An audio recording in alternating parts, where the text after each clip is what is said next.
Social মিডিয়ায় এমনও দেখেছি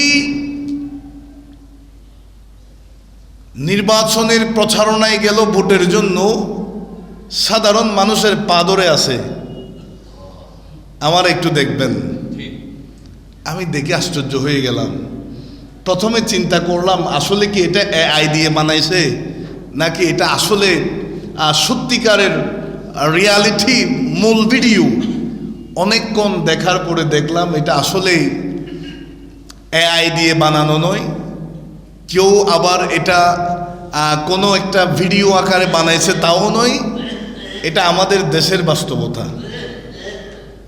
যারা প্রার্থী হয়েছে তারা মানুষের পাও ধরতে দেরি করছে না, মানুষের দুয়ারে দুয়ারে যাচ্ছে, এটাও দেরি করছে না। সব সময় দেখা গেছে মনে হচ্ছে যেন এটা আল্লাহর আসমান থেকে সবে মাত্র নতুন ফেরেশতা নামছে। কথা বলেন ঠিক কি না? আমরা আশা করব, আশা রাখব সৎ যোগ্য আল্লাহওয়ালা ব্যক্তি আমাদের শাসক হবে, নির্বাচিত হবে। বর্তমানে তাদের যে চেহারা আমরা দেখছি সেটা যেন নির্বাচনের পরেও ধারাবাহিক থাকে। একজন সাহাবীকে ইয়েমানের শাসক হিসাবে পাঠাচ্ছেন, পাঠানোর আগে নসিহত করলেন, হে মুআজ, আমি তোমাকে নসিহত করছি, তুমি মজলুমের বদদুয়াকে ভয় করবে। সুবহানাল্লাহ। আমাদের দেশে যারা শাসক হিসাবে চেয়ারে বসে, কয়জন এই হাদিসের উপর আমল করে, কয়জনে চিন্তা করে? সাধারণ একজন আপনি কাউন্সিলর থেকে শুরু করেন, কয়জনে চিন্তা করে আমার যে এলাকায়, যে এরিয়ায় মানুষ নির্যাতিত হচ্ছে, জুলুমের শিকার হচ্ছে, মজলুম হচ্ছে, অথচ রাসূলুল্লাহ বলে দিয়েছেন মজলুম আর খুদার মাঝখানে কোনো পর্দা থাকে না, মজলুম দোয়া করলে দোয়া কবুল হয়ে যায়। আমাদের শাসকদের এই হাদিসগুলা জানার দরকার আছে না? আল্লাহ সকলকে হেদায়েত দান করুন। কিতাবের মধ্যে পেলাম এক বাজারের মোড়ে একটা যুবক, গায়ের মধ্যে চাদর বেড়ানো, মোড়ে দাঁড়িয়ে মানুষকে চিৎকার দিয়ে দিয়ে বলে, হে আল্লাহর বান্দারা, তোমরা আমার মতো জালেম হইও না।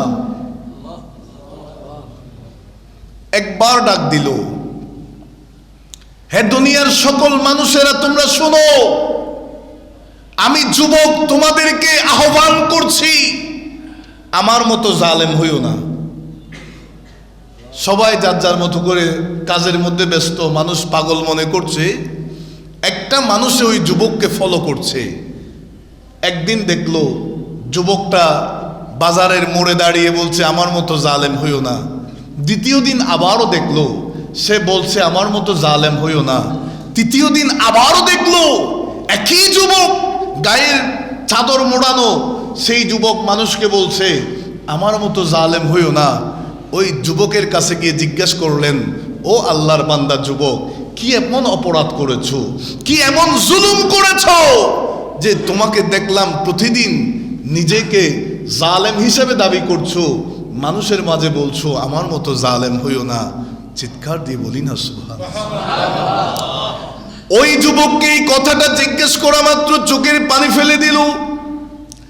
এই যুবক বলে, আমি একজন টকবগে যুবক, বড় ক্ষমতাসীন, পাওয়ারফুল একজন ব্যক্তি, আমার বড় ক্ষমতা ছিল, আমার কথায় শত শত মানুষ উঠে আর বসে, এমন পাওয়ারফুল আমি একজন যুবক ছিলাম। আমি মানুষকে মানুষ মনে করতাম না ক্ষমতার দাপটে। বর্তমানে আমাদের দেশে এমন ক্ষমতাবান দেখা যায়, কথা বলেন ঠিক কিনা? আমার বাবারা ভাইয়ারা, ওই জালেম যুবক বলে আমি মানুষকে মানুষ মনে করতাম না। আমি দুর্বল গরিব মানুষের উপর সব সময় অত্যাচার চালাইতাম, জুলুম করতাম। আমি একদিন সাগরের পাড়ে গেলাম, নদীর পাড়ে গেলাম। আমি বিকাল বেলা নদীর পাড়ে যখন গেলাম, নদীর পাড়ে দেখলাম একজন জেলে মাছ ধরছে। ওই জেলের কাছে আমি চলে গেলাম, এই জেলে তুমি মাছ পাইছো কিনা?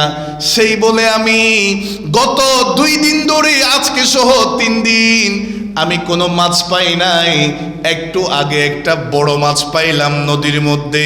ওই যুবক বলে, জেলের সেই মাছের থলেটা আমি নিলাম, দেখা মাত্র সেই মাছের প্রতি আমার লোভ ঢুকে গেছে। ওই মাছটা আমি হাতের মধ্যে নিয়ে নিলাম, জেলেকে বললাম তোমার মাছটা আমার লাগবে, আমি নিয়ে নিব। জেলে বলছে, ভাই আমার ঘরের মধ্যে ছোট ছোট দুইটা বাচ্চা আছে, আমার পরিবার আছে, গত 2 দিন ধরে এই নদীর মধ্যে আমি মাছ ধরার চেষ্টা করছি, আমার জালে কোনো মাছ আটকাই না, আমার পরিবার গত 3 দিন পর্যন্ত খানা পিনা না খেয়ে আছে, আজকে যদি এই মাছটা ঘরের মধ্যে নিয়ে যায় তাইলে আমার পরিবারের মুখের মধ্যে খাবার তুলে দিতে পারবো। ওই জালেম যুবক বলে, এই জেলের করুণ ঘটনা আমি নিজের অন্তরের ভিতরে ঢুকাইতে পারি নাই, এত জালেম ছিলাম আমি, এত নিষ্ঠুর ছিলাম, দয়াহীন ছিলাম। আমি ওই জেলের মাছটা নিয়ে চলে যাচ্ছিলাম, যাওয়ার সময়ে অলৌকিকভাবে সেই বিশাল আকৃতির মাছটা আমার হাতের মধ্যে একেবারে কামড় দিয়ে ধরে আছে। আমি ঘরে চলে গেলাম, আমি আমার স্ত্রীকে বললাম মাছটা কেটে রান্না করে দাও, খাবো। ওই মাছটা ছুটছে না, কামড় দিয়ে ধরে আছে। আমার বাবারা ভাইয়েরা, কিতাবের মধ্যে পাইলাম অনেক কষ্টের পরে মাছটা হাত থেকে ছুটাইলো, মাছটা রান্না করা সুন্দর করে রান্না করে ওই জালেমের সামনে দিল। জালেম খাওয়া দাওয়া করে রাতের বেলা যখন বিছানায় শুইল, তার হাতের মধ্যে যন্ত্রণা শুরু হয়ে গেছে। আরো জোরে বলেন। ওই জালেম যুবক বলে, আমার হাতের মধ্যে এমন যন্ত্রণা শুরু হলো, আমি সহ্য করতে না পারে আঞ্চলিক ডাক্তারের কাছে গেলাম। সে আমাকে প্রাথমিক ট্রিটমেন্ট দিল। প্রাথমিক চিকিৎসা যখন দিছে, আমি আবারও আসলাম। আমার হাতের যন্ত্রণা এখনো কমে না। আমি ভালো হসপিটালে ভর্তি হয়ে গেলাম।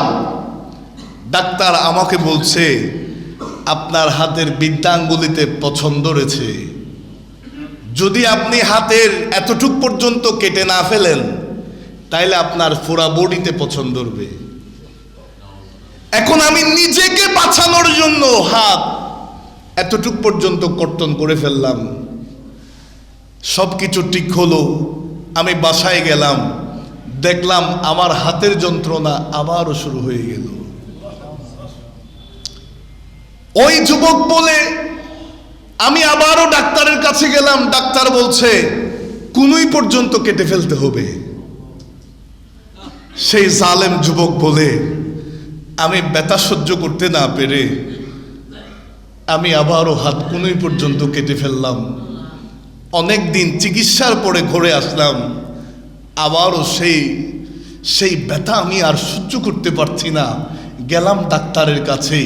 ডাক্তার বলছে আমাকে, আপনার এত চিকিৎসা করলাম, চিকিৎসা সেই বিষয়ের মধ্যে তো আপনার আর কোনো চিকিৎসা দেখছি না, সবগুলা থিওরি অ্যাপ্লাই করলাম, আপনি এখনো ব্যথা সহ্য করতে, ব্যথা কমছে না। আমাকে বলেন, আপনি কোনো মানুষের উপর কি জুলুম করেছেন? এই ডাক্তারে যখন প্রশ্নটা করেছে, কার উপর কি জুলুম করেছেন?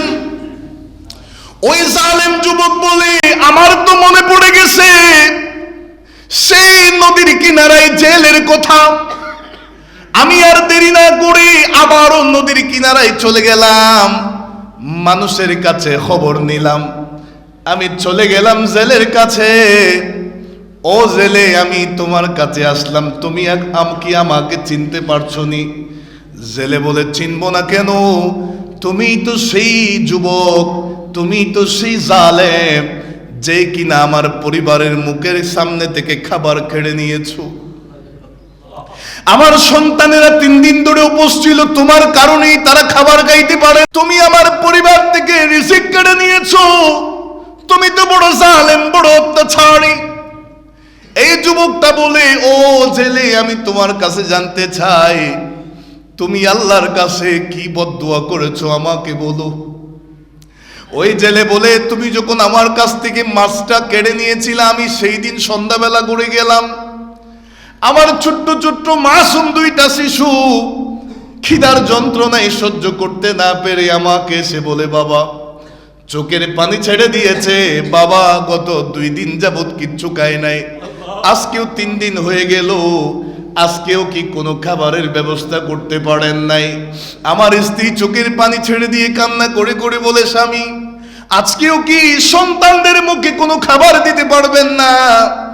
এইভাবে যখন কান্না করছে, আমার তো কোনো সাহারা নাই, কোনো উপায় নাই। আমি আল্লাহর আসমানের দিকে দৃষ্টি দিয়ে দিলাম।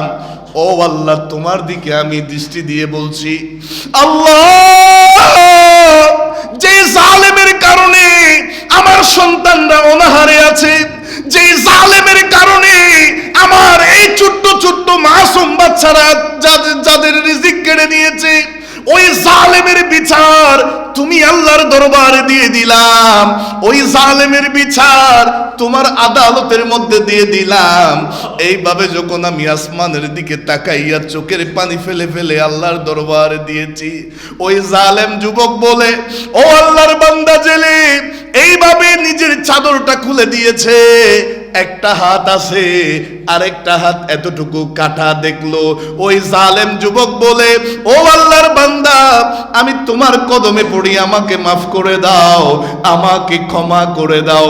তুমি যে আল্লাহর কাছে আমার জন্য বদদুয়া করেছো, মজলুম এবং আল্লাহর মাঝখানে তো কোনো পর্দা থাকে না, আমার আল্লাহ বদদুয়া কবুল করে নিয়েছে। যেই হাত দিয়ে তোমার সন্তানদের রিজিক কেড়ে নিয়েছি, আজকে আমার এই হাতটা শরীর থেকে আলাদা হয়ে গেছে। চিৎকার দিয়ে বলেন না নাউজুবিল্লাহ। আরো জোরে বলেন নাউজুবিল্লাহ। এখান থেকে আমাদের শিক্ষা, কেউ জালেম হয়ে পার পাবে না, কেউ জালেম হয়ে চিরস্থায়ী হবে না। হয়তো 5 বছর, 10 বছর, 15 বছর।